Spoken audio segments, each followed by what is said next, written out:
All right, welcome into Morning Invest. I'm Clayton Morris. You're not going to see this in the mainstream media, at least anytime soon, because they're just bought and sold by the big corporate elites. Today on the show, I'm thrilled to have another voice in this presidential race, someone who is a champion for green energy in this country and the environment and so much more. And that is Howie Hawkins. He's a presidential candidate of the Green Party. And he joins me now to talk about all the stuff that we've got to talk about today, certainly on the Democratic front, suppressing the vote and so much more. We've got wildfires and hurricanes and everything else to talk about. Howie, thank you so much for taking time out this morning to join us here on Morning Invest. Oh, thanks for having me.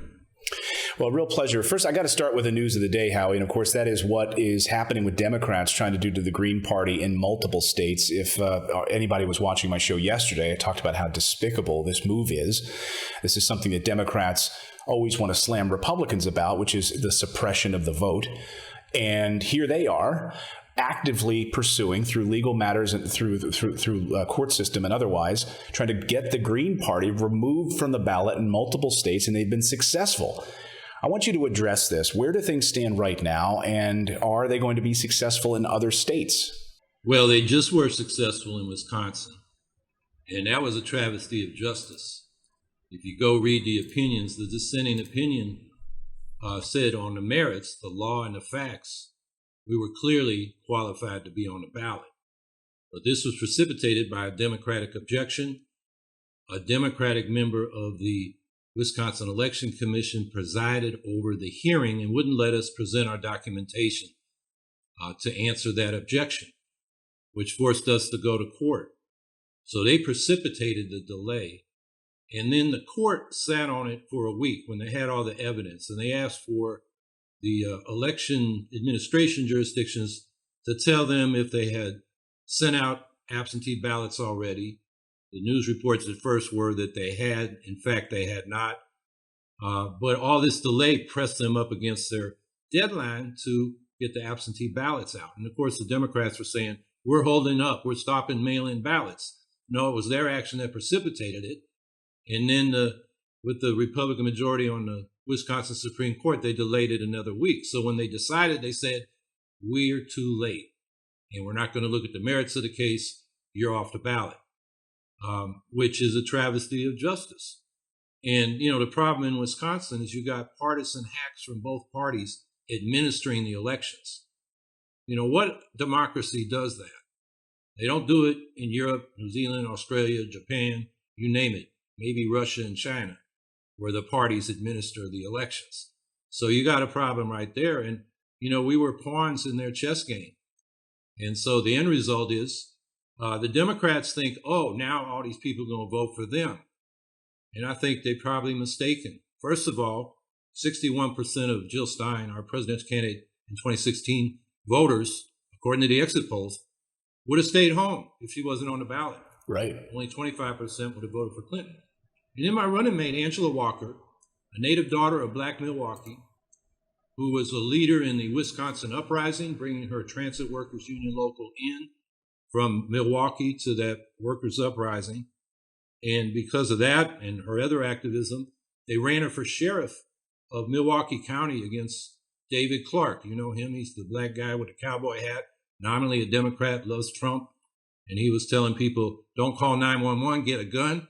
So she ran against him. She got 20% of the vote as an independent socialist. 67,000 people in Milwaukee voted for her. You think those people are happy? You think they're going to come out and vote for the Democrats that just knocked my running mate off the ballot? I think a lot of people are going to be disgusted, and they're going to want to not vote for the Democrats or anybody, although we will be write-ins in Wisconsin. So Wisconsin we did get knocked off the ballot. There's a case in Pennsylvania now where the Democrats are again blaming us for the delay, but they're the ones appealing the decision to put me on the ballot. So we just won a case in Texas that was for our down ballot candidates. There was a filing fee that we said was unconstitutionally high, and the court agreed with us, so our down ballot candidates are back on the ballot. There's a case in Montana, and it keeps flipping back and forth. It's, I think, on appeal. I'm not sure where it stands right now. Right. So it's outrageous how we have lawsuits in some other states. I'm just outraged by it because instead of Democrats trying to embrace major pieces of the Green Party platform trying to be more inclusive. Instead of this, they're trying to shut that voice out, suppressing the vote in multiple states. I think the most egregious is perhaps even in Pennsylvania and the other battleground state, of course, Wisconsin you just mentioned, but in Pennsylvania, they've been calling for mail-in ballots, right? Mail-in ballots, let's get it done. People in Pennsylvania would have had the opportunity to already start voting by mail, but they're delaying it because of this, just to kick you guys off the ballot. Yeah, party suppression is another form of voter suppression. So when the Democrats tend to exercise, and they say, if we get Greens off the ballot, we're going to get more votes. And like I said, I think they discourage people. They get more disgusted at the two-party system. And they want to blame the Greens for these presidential elections where it was suppression of the black vote that elected the losers of the national popular vote, George W. Bush in 2000 and Donald Trump in 2016. There were well over 100,000 black voters who were disqualified either by voter purges or not counting their ballots in Florida in 2000. The Green Party didn't do that. It was the Republicans. That's who the Democrats should be fighting on this. And then in 2016, take Detroit, Michigan. 75,000 ballots were never counted because the Republican Secretary of State sent in scanners that were defective into the Detroit precinct. So they had a discrepancy between the ballots that made it through the scanner and all the ballots in the precinct. So the Greens sued to have those ballots counted. And the judge said, you don't have standing because even if all those votes went to you, you couldn't win the election. The Clinton lawyers were in the courtroom observing, and the judge turned to them. You could have standing. Will you, support a recount? And they said, oh, no, we're just observing. Now, that's Detroit, mostly black, likely Clinton voters. And so they had their chance, and then the Democrats turn around and blame us. So, they're just not dealing with the facts when they go after the Green Party. You really need to worry about suppression of the black vote. Going back to Wisconsin, they got this photo ID, which is hard for a lot of black folks in Milwaukee who use public transportation. They don't have a driver's license, and it's one of the photo IDs they'd likely have to be able to vote. And in Madison, Wisconsin, liberal students likely to vote Democratic, but student ID doesn't count. That's the Democrats' problem in Wisconsin. It's not the Green Party. Unbelievable. Well, I want to talk to you about some of the big issues. And, I'm sure you would rather be talking about these issues and getting your message out there as a stark, a separate voice in all of this from Republicans and Democrats and libertarians. First of all, let's just talk about this. Why do in America, other countries look at us and say, how in the world do you only have a two-party system?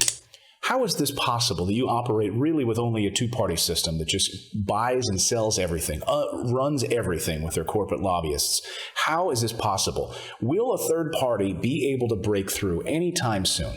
I think so. One thing that we're advancing on is ranked choice voting.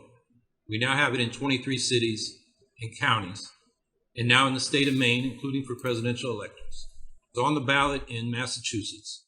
And ranked choice voting means you just rank your choices in order of preference. 1, 2, 3. It's that easy. And if nobody gets a majority in the first round, they eliminate the last place candidate, transfer their ballots to their second choice, and continue that process till a candidate gets a majority of the votes.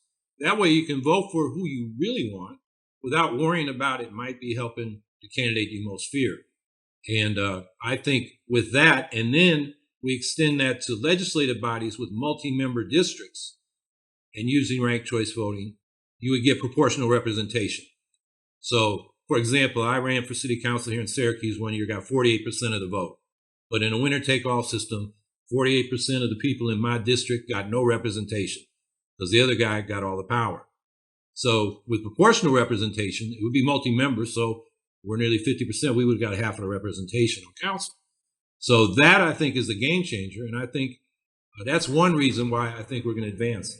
Another reason is majority of people want a third major party. That's according to public opinion polls. More and more people are disaffiliating from the Democrats and Republicans and becoming independent. And then you look at the public opinion polling on the issues that the Green Party champions, like Medicare for All, like a Green New Deal, like progressive tax reform. So the rich pay their fair share and we can fund our social programs and environmental protection. majorities are for that, and only Green Party's for that. So at some point, public opinion's got to translate into the political system.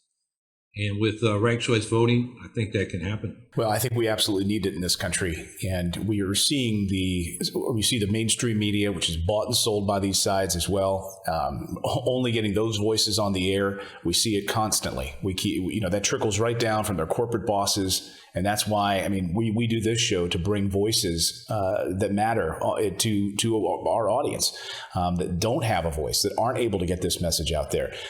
When's the last time one of the big corporate media shows wanted to have you come on their show? Fox, MSNBC, CNN? They have not had me on yet. I'm getting some nibbles now from MSNBC and CNN. Actually, I'm speaking to a CNN reporter by phone later today. Well, that's that'll progress. Be the first time. That's progress. Yeah. It's late in the day. And my biggest beef in this whole election, ballot access is a real problem. That's all we've done since we got the nomination all summer. It's a battle. Right. But the bigger battle is getting our positions into the public debate.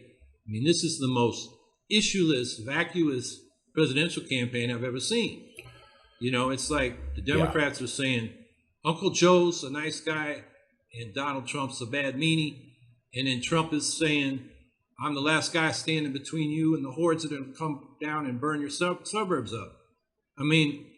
What about the climate meltdown, the COVID crisis, the inequality crisis, which has led to working class life expectancies in decline? And then, of course, the nuclear arms race, which the Bulletin of Atomic Scientists has their doomsday clock closest it's ever been to midnight. Both parties are supporting the nuclear modernization program, which has destabilized the situation, and none of them talk about this issue.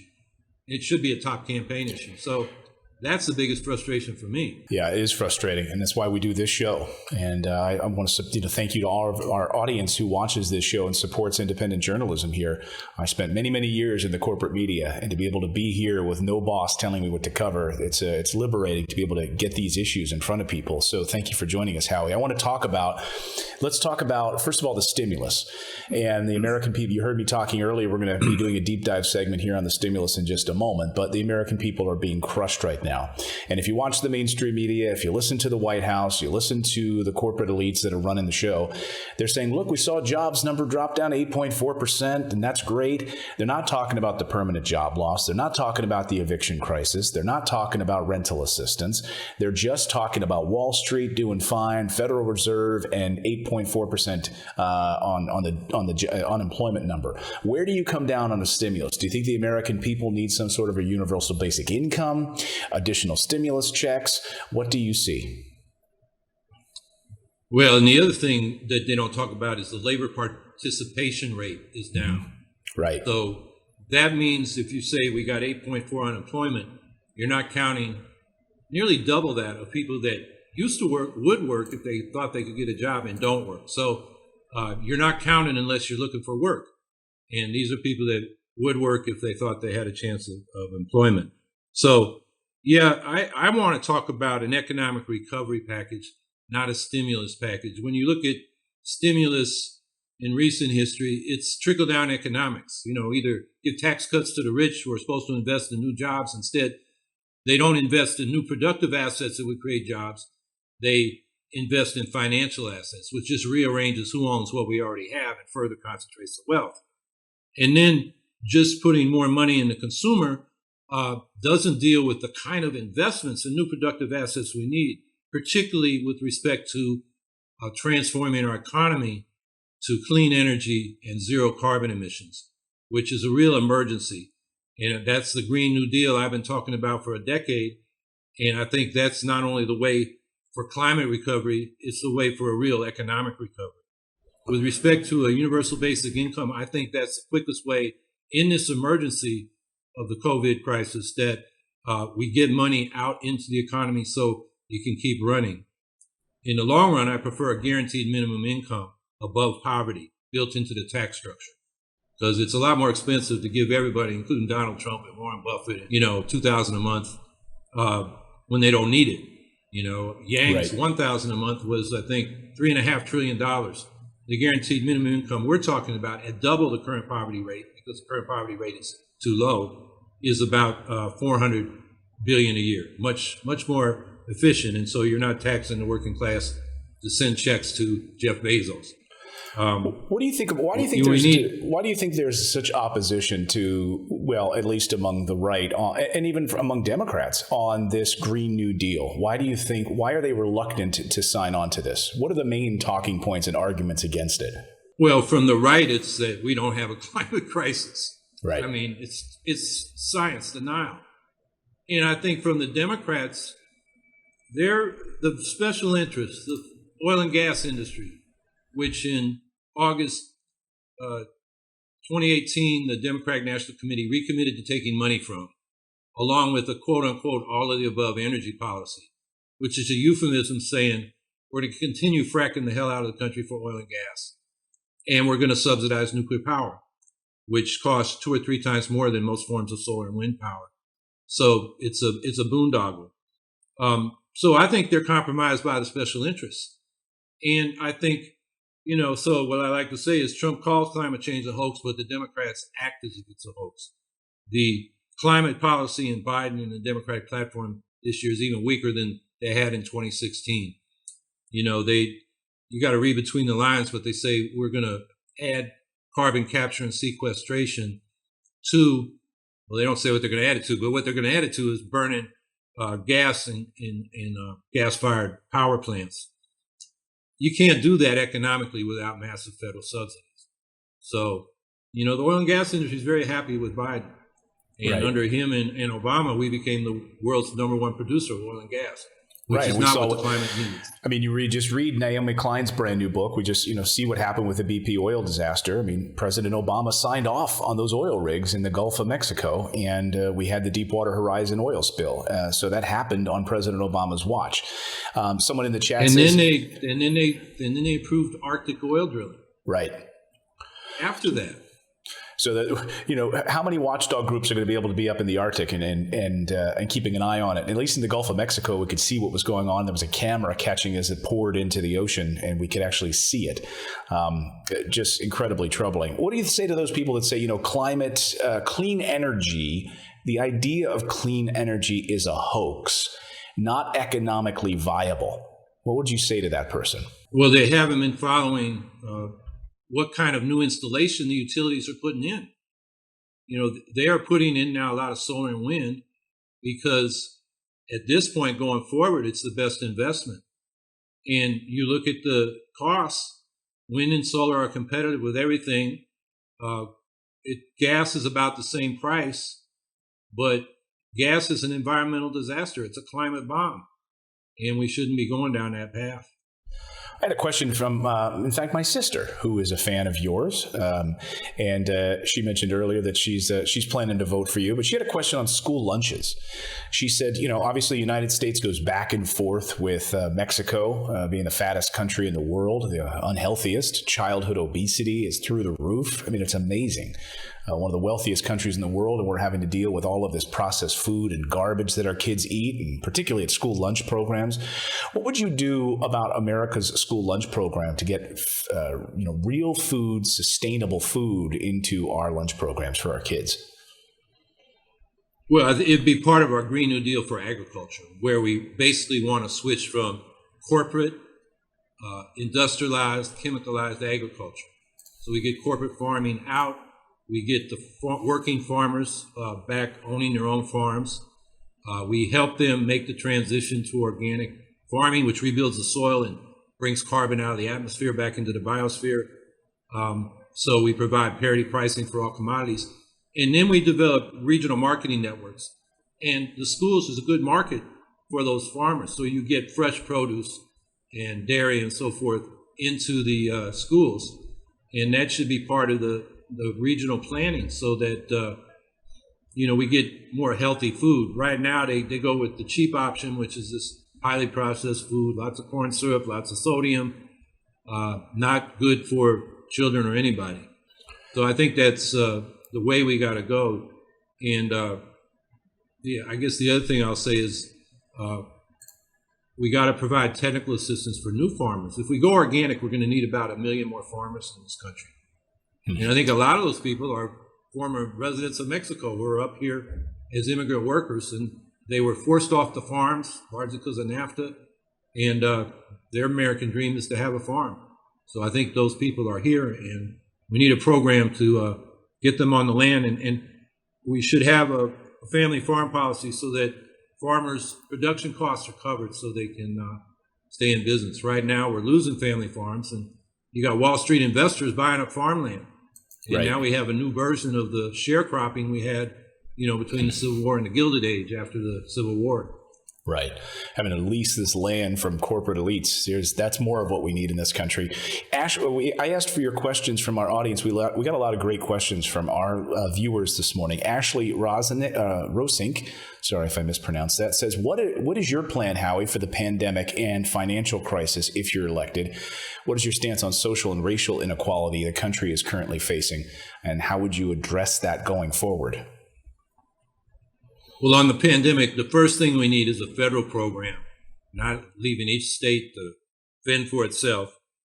So we have adequate testing, contact tracing, there's a lot of jobs right there, and then isolating those exposed or to infection or infected.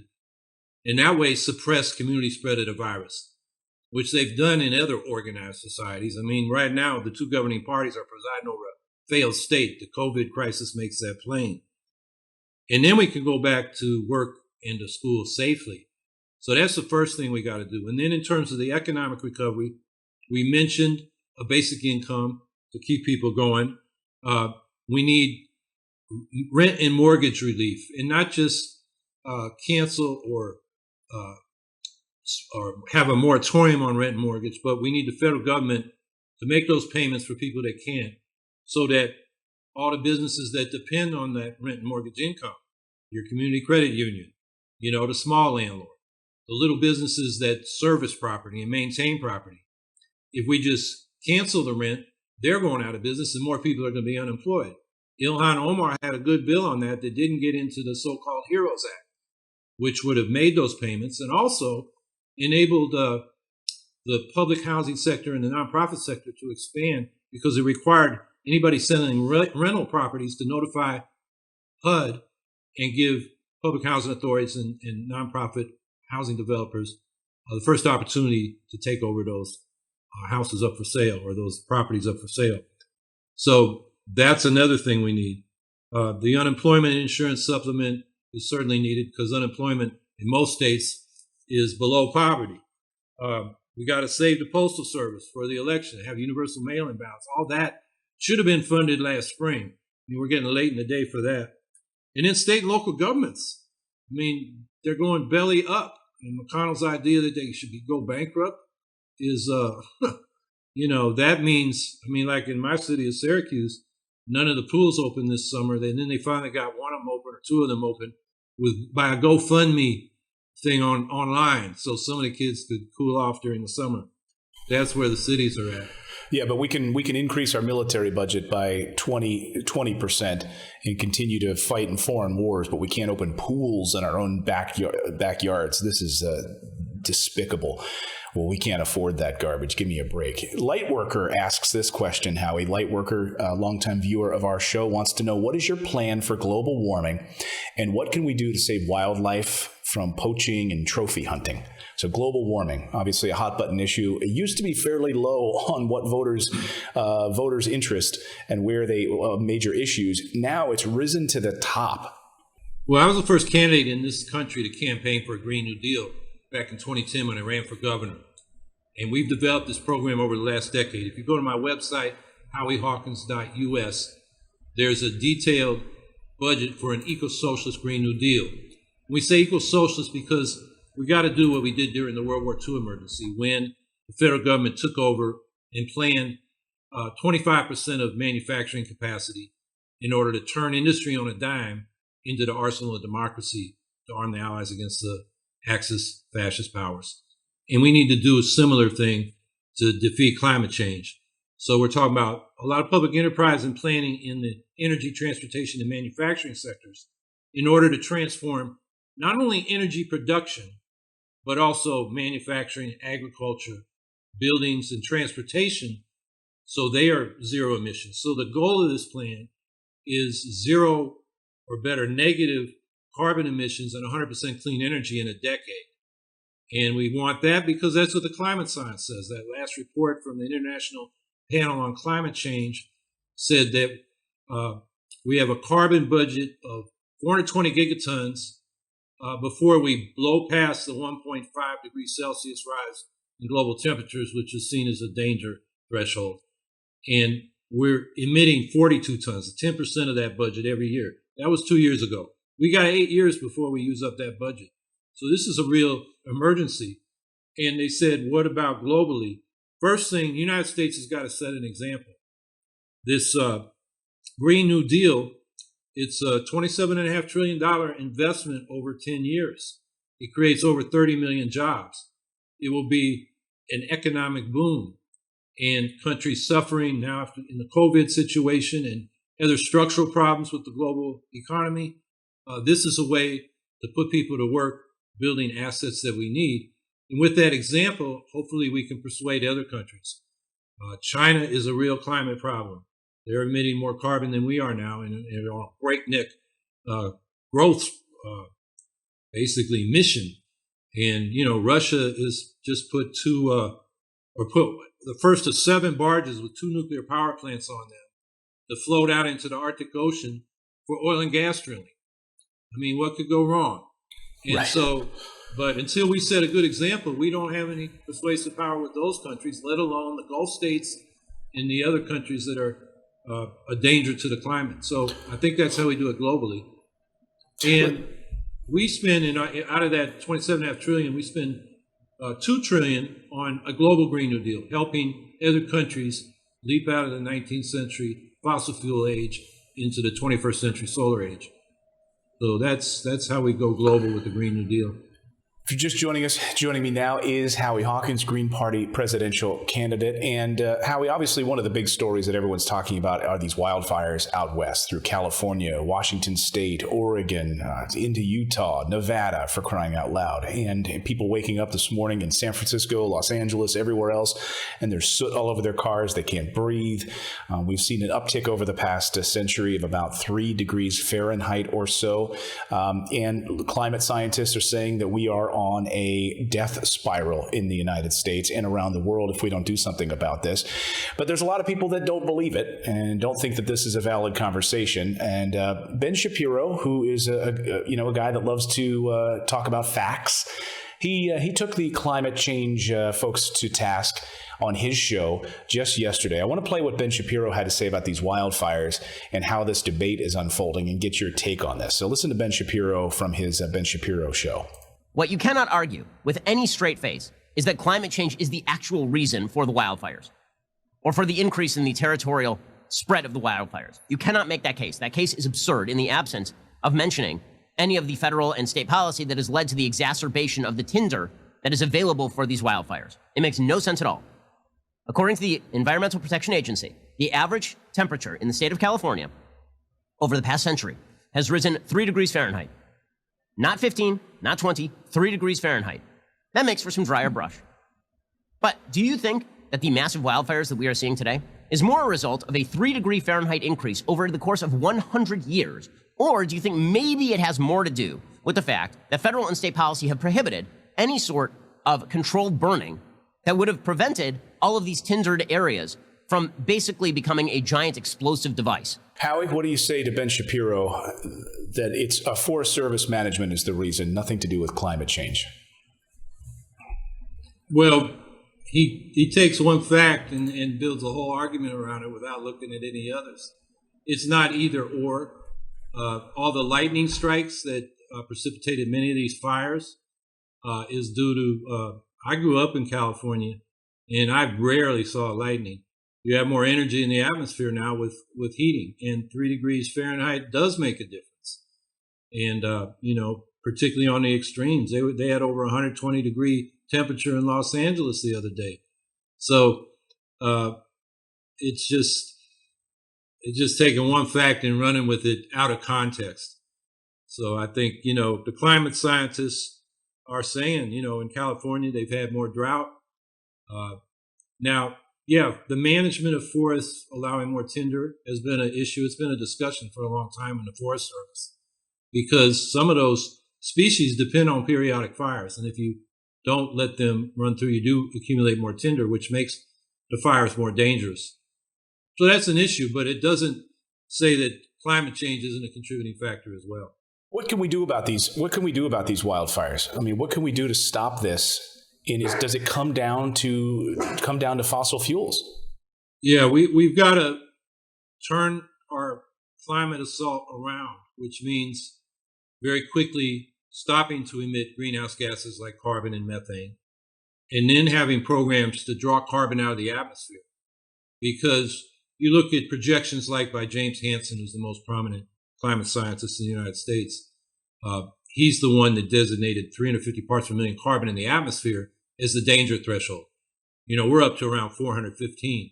So we not only have to stop making it worse, we got to bring carbon back into the biosphere with afforestation, with rebuilding soils, which in industrialized agriculture are basically, they just hold the plants because it's the chemical fertilizers that nourish the plants instead of natural fertilizers in a living soil, and restore habitat.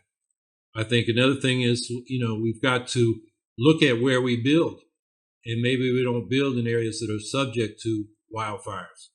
And same thing with flood zones. So I think that all has to be part of the picture. There's going to be a lot of rebuilding because a lot of buildings have been destroyed in these fires. Well, Howie Hawkins is my guest today. We really appreciate you joining us here on the show. How can people learn more about the Green Party platform, more of what you're trying to accomplish with the Green New Deal? How can people donate and be a part of this movement? Well, our website for the campaign, howiehawkins.us, is where you can find all that. A lot of policy papers, that Green New Deal budget, and that's the only budget and the plan that's out there. The Democrats took our slogan and diluted the content, and then they didn't even come up with a plan, even though they sent it off to some think tanks. And so there's an article on the website about that. And you can donate and volunteer there as well. Wonderful. My guest has been Howie Hawkins, Green Party presidential candidate. Thank you so much for joining us, Howie. I appreciate it. And good luck on the campaign trail. And let's see if the mainstream media has you on anytime soon. Let's keep pushing for it. Yeah, I appreciate you having me on, and maybe this will embarrass them into doing it. I hope so. We need more voices in this political process, that's for sure, instead of these corporate parties that are driving the show. Thanks so much, Howie. Really appreciate it. Thanks for your time today. All right. Thank you.